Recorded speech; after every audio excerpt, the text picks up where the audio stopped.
রাজ্যের শাসক দল তৃণমূল ব্রিগেডের সভা থেকেই কাঁথি লোকসভা কেন্দ্রের জন্য প্রার্থী হিসেবে ঘোষণা করেছে উত্তম বারিকের নাম। পটাশপুরের বিধায়ক উত্তম বারিক, তার নাম ঘোষণা হওয়ার পরেই পটাশপুর জুড়ে শুরু হয়েছে উত্তম বারিকের হয়ে প্রচার।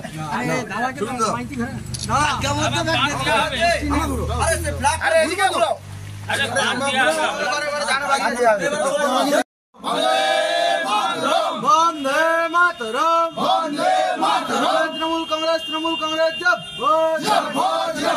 हमारे नेत्री अपना नेत्री जननेत्री नवजवानी जब हमारे नेता अपना नेता जनदरदी जननेता उत्तम बारिक जब वंदे मातरम। ভোট দিন কাঁথি লোকসভা নির্বাচন কেন্দ্রে উত্তম বারিককে জোড়াফুল চিহ্নে ভোট দিন। আসন্ন লোকসভা নির্বাচনে জোড়াফুল চিহ্নে উত্তম বারিককে ভোট। আসন্ন লোকসভা নির্বাচনে সকাল সকাল ভোট দেবেন কোনখানে?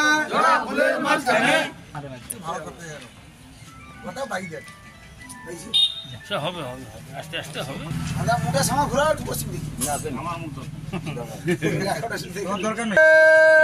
মাতরম वंदे मातरम। तृणमूल कांग्रेस ममता बनर्जी जब हमारे नेता अपना नेता जननेता अभिषेक बनर्जी जब हमारे नेता अपना नेता जनता केंद्र जड़फुल चिन्ह उत्तम बारिक जड़फुल चिन्ह भोट दिन। আসন্ন লোকসভা নির্বাচনে মা বোনেরা সকাল সকাল ভোট দেবেন। মিষ্টি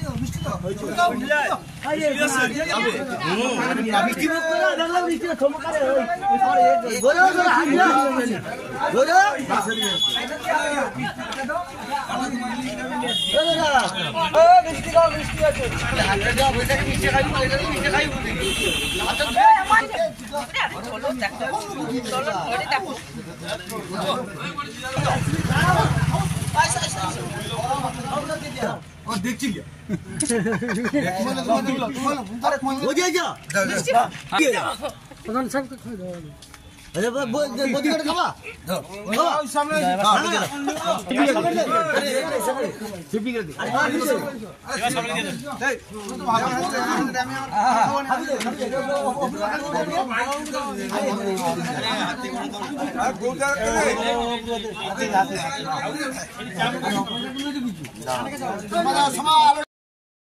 বলছি দাদা, গতকাল তৃণমূল নেত্রী তিনি কিন্তু উত্তম বারিককে প্রার্থী হিসেবে কাঁথি লোকসভা কেন্দ্রে ঘোষণা করেছে।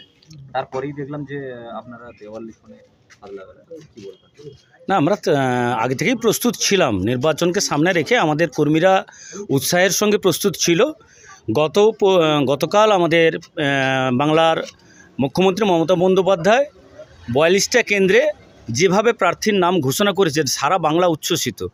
সর্বোপরি আমরা কাঁথির মানুষ উত্তম বারিকের নেতৃত্বে এই লোকসভা নির্বাচন লড়তে পারবো, এটা আমাদের কাছে উদ্দীপনা, নতুন করে প্রেরণা।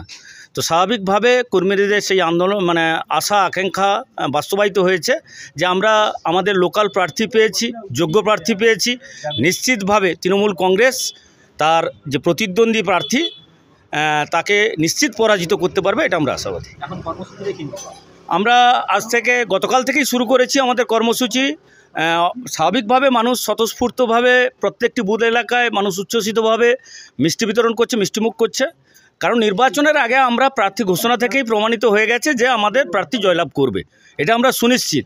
তাই আমাদের মধ্যে মিষ্টি বিতরণ হচ্ছে। আমরা দেওয়াল লিখনের কাজ, যেটা আমাদের নির্বাচনের প্রক্রিয়া আমাদের করতে হবে, তাই আমরা দেওয়াল লিখনের কাজ শুরু করেছি এবং প্রত্যেকটি বুথ ভিত্তিক আমাদের প্রচার এবং মানুষকে সঙ্গে নিয়ে উন্নয়ন এবং আগামী যে লোকসভার বার্তা, এটা নিয়ে আমরা মাঠে নামবো। আর জেতার পক্ষে কতটা আশাবাদী?